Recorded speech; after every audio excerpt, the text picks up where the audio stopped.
When the market goes down, the stock market's a bubble. Interest rates are going to go higher. We're scared of a recession. The jobs market's weakening. I don't just say, oh, this one journalist who no one even knows who he is said the stock market's going to crash, so I'm going to go sell everything. That is not how you want to invest. You want to be an informed investor. You want to know exactly what you're investing in and why. And if you do all the good research from the beginning, this stuff right here shouldn't happen. You shouldn't get fearful when news articles come out bad. You should understand what you invested in, at what valuation level, and what move you're trying to capture. Now, the next part that I want to go into is volatility. The market is always going to be volatile. There's a saying that the market climbs a wall of worry, and then it just drops whenever there's something bad that happens. The market kind of goes up like an escalator and down like an elevator. But if you zoom out, you'll see that the stock market trends up over time. I'm talking about the S&P 500, the NASDAQ, and various other, big ETFs out there that have a basket of companies. Now, individual companies, there's a chance that they go down and they never rebound, such as BlackBerry, for example. BlackBerry was a dominant company that made a phone back in the day, and then Apple came out with a phone, and you could see that Apple pretty much wiped BlackBerry out. I mean, nobody has a BlackBerry anymore. So some things do go down and they deserve to go down. But when you see an index like Triple Q or VOO, S&P 500 versus NASDAQ go down, understand that if that doesn't rebound, America probably is going to fail. And if America fails, we probably have bigger problems than these option trades that we're doing in our investments, whatever we're doing. So understand that volatility is often opportunity.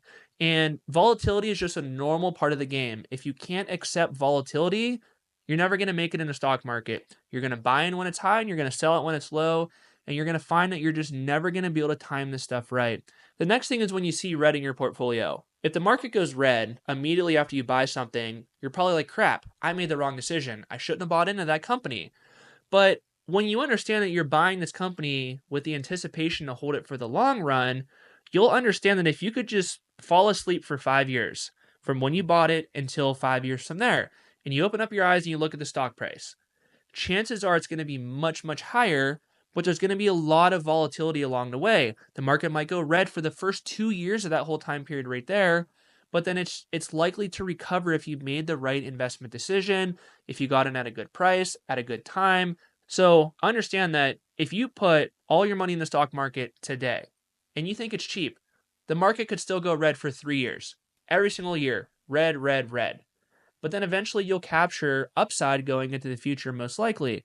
So just understand that just because you put your money in the market, it doesn't mean all your trades have to be, green immediately. Nobody likes to see red. But when I see red, I see opportunity.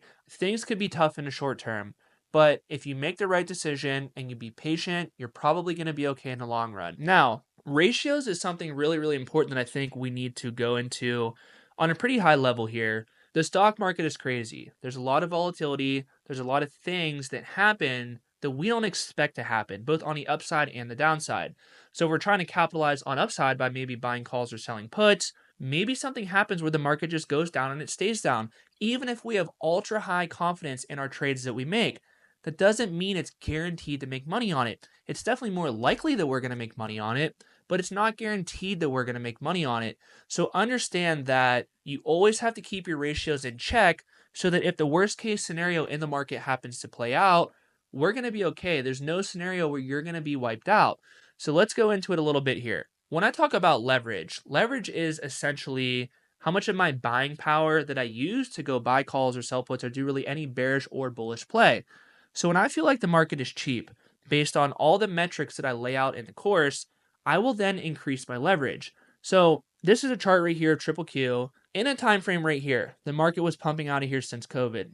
Market maybe was a little bit lofty right here, and inflation was ticking up. The Fed then said we're going to raise interest rates to bring inflation down. The market went down. So in this time period right here, there's a lot of euphoria in the market. I thought the market was maybe a little bit lofty in this time period right here.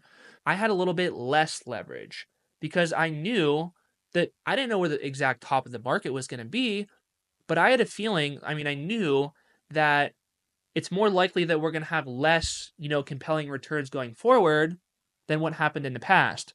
So I anticipated that this trend was not going to continue with high valuation levels, high inflation with basically no interest rates. The rates were basically at zero. So guess what happened? The Fed started raising rates. The market went down 35%. So as the market's getting cheaper and as I start seeing inflation tick down, because remember, the whole reason they raise rates is because of inflation. So as inflation started to come down, I then realized that the Fed is eventually going to start to pivot and they're going to realize that inflation came down and we don't need to keep interest rates this high anymore.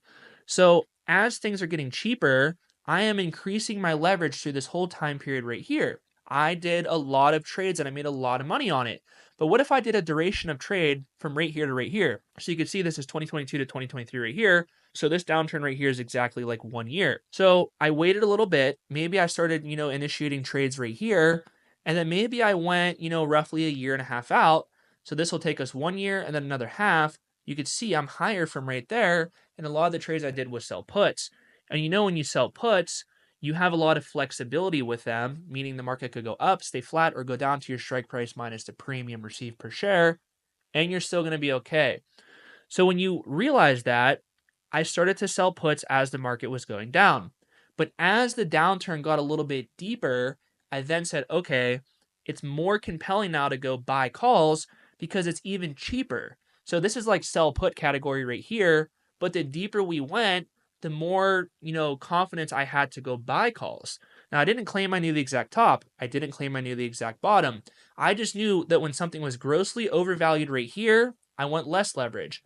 And when we're grossly undervalued right here, I want more leverage because it's less likely, like as we get in a cheaper category, it's less likely for the market to keep going down. The market, how low can it go? It's not going to go to zero. We went from 400 to, this is below 300 right here, like 280-ish.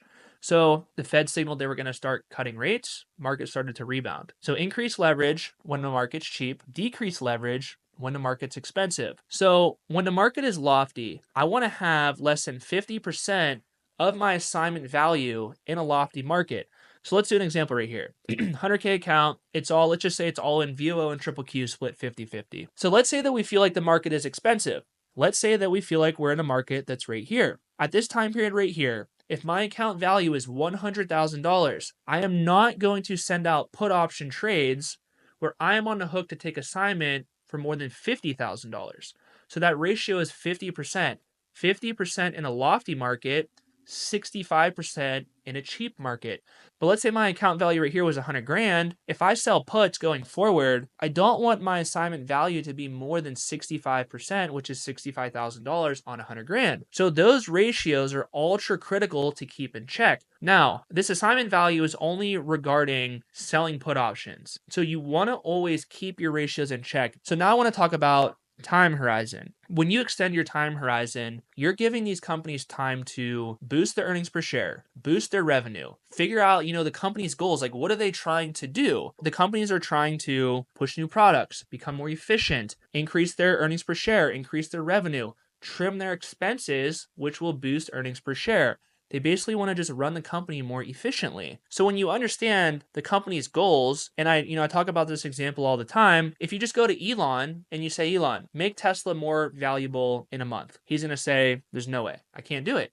There's not enough time to make the company materially more valuable in a month. What if you say, Elon, you got 2 years to do it? Can you do it? Yeah, we could maybe get, new products rolled out, the Optimus bot, we could scale things, whatever it may be. 2 years, you're giving the company a lot more time to figure things out. So understand that everybody looks like a genius that bought good companies a long time ago at a good price. Everybody right now, they're like, I just want to buy things and I want it to go straight up. But the people that look like the geniuses are the ones that were patient.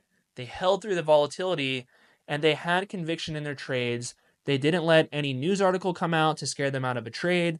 They just stuck with it and understood that when you align yourself with what the company is trying to do, with the CEO, the board, everybody on these companies, what they're trying to do, you can make a crap ton of money doing this stuff. But if you don't and you want to think short term and you want to go bing, bang, boom and make money right now, you're not going to make money in the long run doing that most likely. There's always people that win the lottery, but there's always millions of people that lose the lottery. So understand that aspect of it right there. So I just want to go into these charts a little bit right here and just cover a little bit more about like psychology of investing and how things work.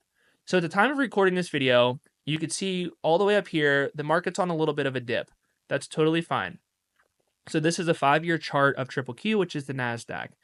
So when people are freaking out saying that they're getting wiped out, the market's crashing, all this crazy stuff is happening, I'm like, dude, look at the 5-year return of the NASDAQ, 136%. I mean, that's crazy. That's a lot of money that people made. You know, if we get this little dip right here, it's like we started here and we ended right here. This dip only matters if you bought here and your time horizon only went to right here. But if you would extend your time horizon, it's very likely, no guarantees, but it's likely that if you give the market 5 years, this dip right here might look like maybe it's this dip right here, and it dips and it goes back up, and then we get a bigger dip and then it goes back up. Time is your friend. You want to extend your time horizon as much as you can, and that's why I tell everybody in the course, if you have money that you could maybe invest, but then maybe you want to go buy a house, if you need that money in the next 5 years, don't put it in the stock market, because maybe you're going to invest, right here in 2021. And then maybe you want to buy a house just 2 years later, for example, and then you're going to sell right here at a loss. If you just go from here to here, you're selling at a loss. You're like, oh, I made money, and then it crashed, and then, you ride it back up and you would have been okay. But if you needed to buy the house in this time period right here, and you bought in right here, you're now down money. So this 100 grand might be worth 90 right here. But if you would have bought a CD, your 100 grand might have been worth, $105,000. I understand it's not a lot of money, but 105,000 is sure a lot better than 90,000. So you have to extend your time horizon, and if you can't do that, you can't be an investor. Now, I just want to look at this chart right here. This is a chart of the S&P 500. This is VOO. It's one of my favorite ways to get exposure to it. You can see September 10th of 2010, 15 years ago at the time of recording this, VOO was $101 per share. Right now, $5.29. Even with the little dip that we're happening right up here. This is what's happening in the market right now. A little bit of a dip. So maybe this dip right here is going to be just like this dip right here. Do we talk about this dip right here or this one? What about this one? What about this one right here? This was COVID. What about this one right here or this one or that one? I mean, do we talk about that stuff? This was COVID right here. Sorry, this was not COVID. This is COVID right here-ish. So all those dips, it's just like you're only as good as your last mistake. We only talk about the most recent dip. So we talk about this one right here. And this dip looks a lot bigger because you got to understand, it's the law of large numbers. When we're getting higher and higher and higher, like we're doing 10% off of $500 a share. So 10% is $50 a share in swing. But 10% down here was only $10 a share in swing. So that's why these charts, these might be deep dips right here. But eventually, it's going to split. But eventually, like non-split adjusted to make the example make sense, this might be $5,000 a share. And when it's $5,000 per share, is a $50 swing really going to look like anything on a chart? No. But that's what a $50 swing is right here on a 10% dip. 10% is $50. So that's why when you look at charts, everything looks small up until the current. But if we go 20 years, 10, 20 years into the future, this stuff is going to look small because we're dealing with large numbers as we go into the future. So understand all that. So I really want you guys to have the key takeaway of this. Understand that risk is relative. I've been doing this for a lot longer than a lot of people in here. Some of you guys have been doing it longer than me. I've successfully scaled to many millions of dollars in a low risk way through bull markets and bear markets, keeping my ratios in check, keeping my emotions in check. Understand that volatility is a normal part of investing. Understanding that the market does not have to go green immediately after I decide to buy in. It doesn't. It could go red for years. I won't care. I will be patient. I understand that I have to keep my ratios in check. If I don't keep my ratios in check, I might get over leveraged in a certain time of volatility and I could get wiped out. I don't want to deal with that.